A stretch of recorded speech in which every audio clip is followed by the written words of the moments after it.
All right, hey everyone, we got ourselves another tornado risk. Nothing too crazy, but it's a pretty big 2% risk that goes from southwest Texas up into western Arkansas. I also saw that there was a 5% risk on NatoCast, which is an AI forecasting model. So I thought that was interesting. Tomorrow, nothing really. So this could really be our last severe weather day for a little bit. I mean, you never know when there's going to be some sort of thing to sneak up on you.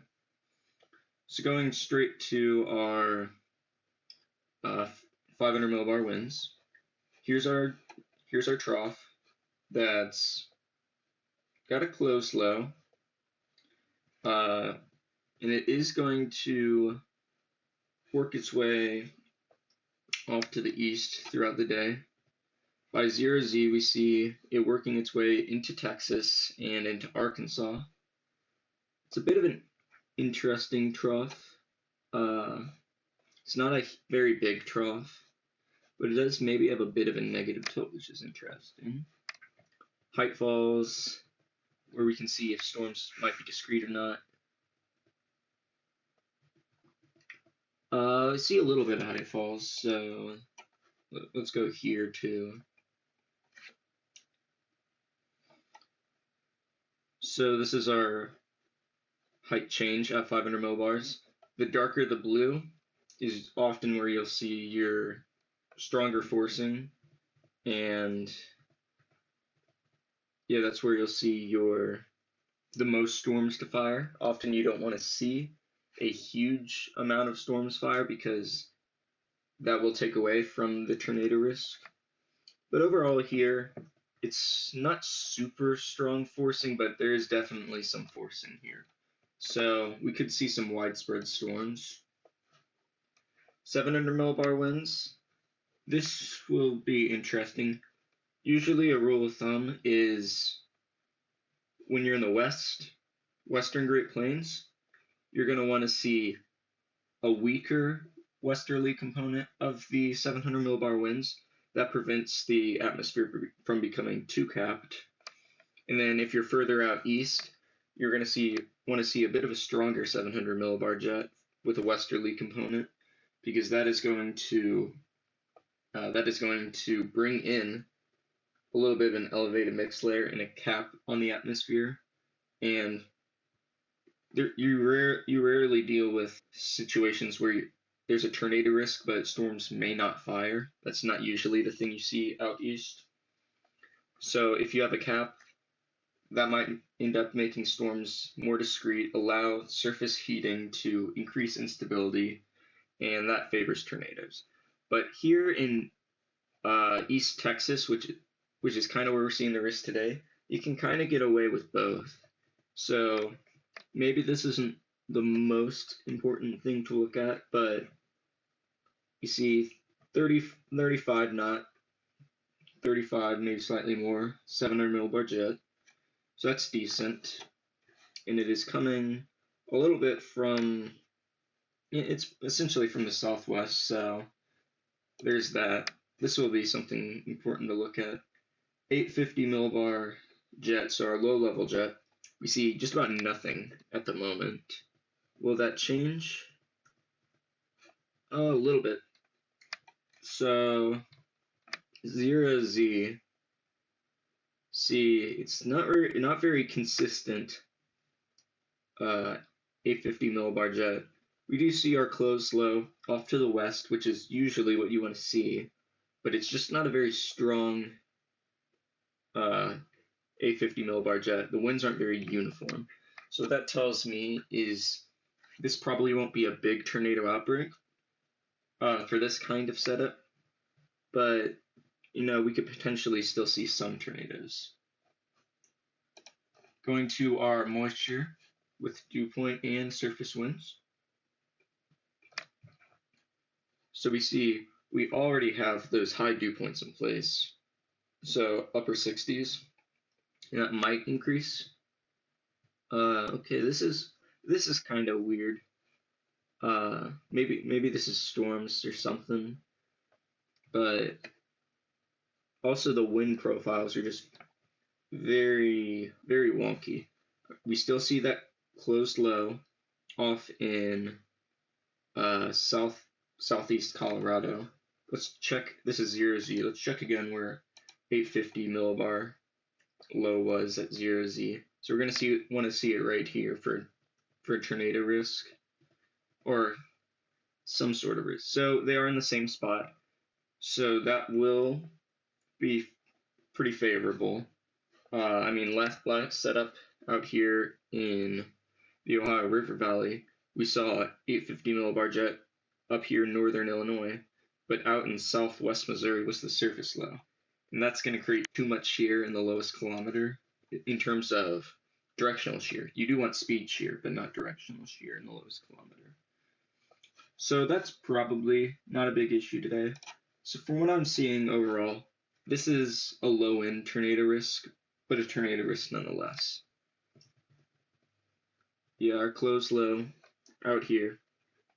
So that might mean winds could be backed, but surface winds not going to be very strong from what I'm seeing here. So with that said, let's go to a high resolution model. Is 14Z mostly out? That should be good. All right. So we'll look at the reflectivity. See quite a few storms right now. And as we go through the day, we have a bit of an area that has no storms. We do see pretty dry air there, so good elevated mix layer. Very weak low-level jet there, though. And this is a weird one. We kind of see nothing off to the south, but storms off to the north.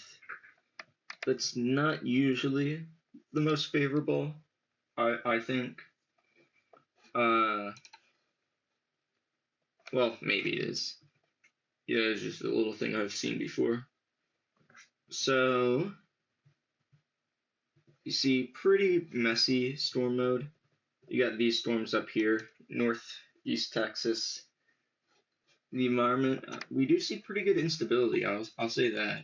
We got our elevated mix layer at 700 millibars with actually pretty good lowest kilometer moisture and thermodynamic profile.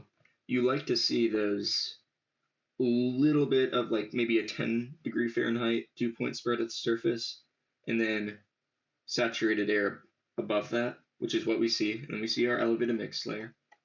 This looks pretty good from a thermodynamics perspective, but really our low-level shear is just pretty pathetic, honestly.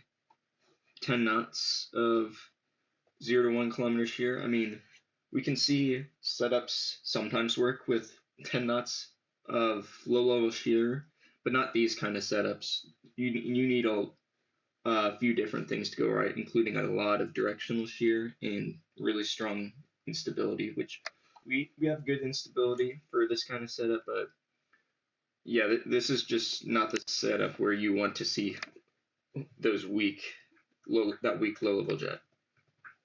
Just really messy storm mode here, and that is kind of what we were expecting to an extent, because we were seeing those 500 millibar height falls. Maybe some chance of a little more discrete stuff to the south of this main area. We'll take a sounding here, see what it's looking like.